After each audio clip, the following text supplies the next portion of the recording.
Nah, NRA jual di yang akan dijual di IDX Carbon, Pak? Ya, kalau harapan kita tentunya kalau yang kejual itu sebanyak dengan yang kita supply. Ya, jadi berapa yang kita supply? Mungkin pertanyaannya seperti itu ya. Jadi kalau misalkan dalam 1 tahun ke depan adalah 1 juta per tahun. Kemudian 3 tahun ke depan itu mencapai 5 juta per tahun. Terus 7 sampai 8 tahun ke depan tergantung eksekusi dari FS Sudi dan Drames itu 5 sampai 7 tahun ke depan itu sekitar 10 juta per tahun. Itu. Nah, tapi sekali lagi kita akan melihat juga perkembangan dari demand-nya itu sendiri. Gitu. Karena buat apa saya mengeluarkan effort dan resources kalau dari demand-nya itu nggak berkembang gitu kan, itu satu. Itu terus kedua tadi pertanyaan Mbak Sorta juga, yuk kita connect sama bursa atau negara lain, bursa negara lain di ASEAN misalnya seperti itu ya. Pertanyaan dari kita, apakah mereka bisa menerima standar kita? Karena kan standar kita standar nasional, ya kan, yang tidak mengakui standar internasional. Jadi gimana nih, ada mismatch nih di semuanya ini gitu.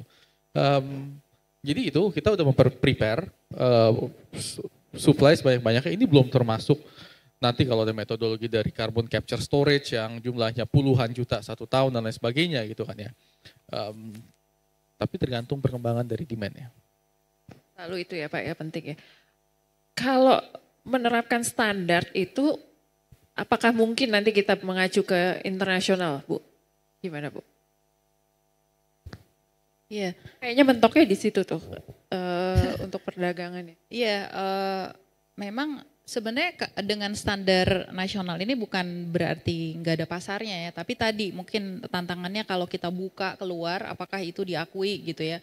Sebenarnya tadi seperti Pak Denny sampaikan juga kan ada saat ini istilahnya pasar lagi goyang gitu ya Pak. Atau artinya ada keraguan akan kredibilitas lembaga validasi, verifikator seperti itu. Nah sebenarnya ini yang harus di-address bersama di tingkat internasional juga dan di tingkat lokal juga sebenarnya gitu ya. Memang seperti ini sih model perdagangan karbon di bursa ini kan namanya voluntary carbon market ya. Memang ini istilahnya kalau dalam peta instrumen nilai ekonomi karbon itu relatively dia sifatnya kalau saya bisa katakan komplement gitu terhadap yang mandatory gitu. Jadi yang mandatory apa sih? Carbon tax sama ETS. ETS itu emission trading system yang kalau kita sebutnya biasanya perdagangan emisi yang adanya di pasar ketenaga listrikan tuh. Jadi itu sebenarnya 2 instrumen penting ya NEK.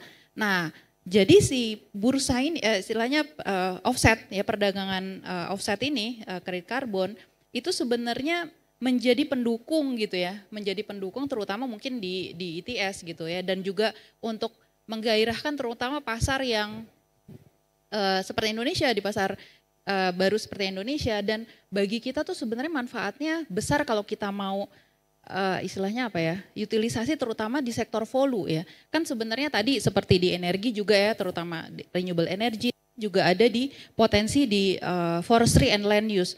Bayangkan kalau misalnya dari aktivitas mitigasi ya di forestry and land use itu kita dapat uang banyak, itu kan kebanyakan kegiatannya terkait dengan atau wilayahnya terkait dengan masyarakat di hutan atau sekitar hutan yang kalau ada uang terserap di sana gitu ya, maka akan bisa meningkatkan kesejahteraan tentunya ya bagi masyarakat terutama tadi hutan, sekitar hutan atau juga mungkin proyek mangrove dan lain-lain gitu. Mungkin ini pentingnya gitu ya. Jadi ini sebenarnya masih agenda ya, masih menjadi agenda bersama di tingkat nasional yang kita harus terus keep up dengan perkembangan di internasional supaya nanti kita nggak rugi sendiri gitu loh. Terus upgrade ya dari sisi standar dan lain-lain. Terus berusaha ngikutin lah standar yang diakui internasional gitu.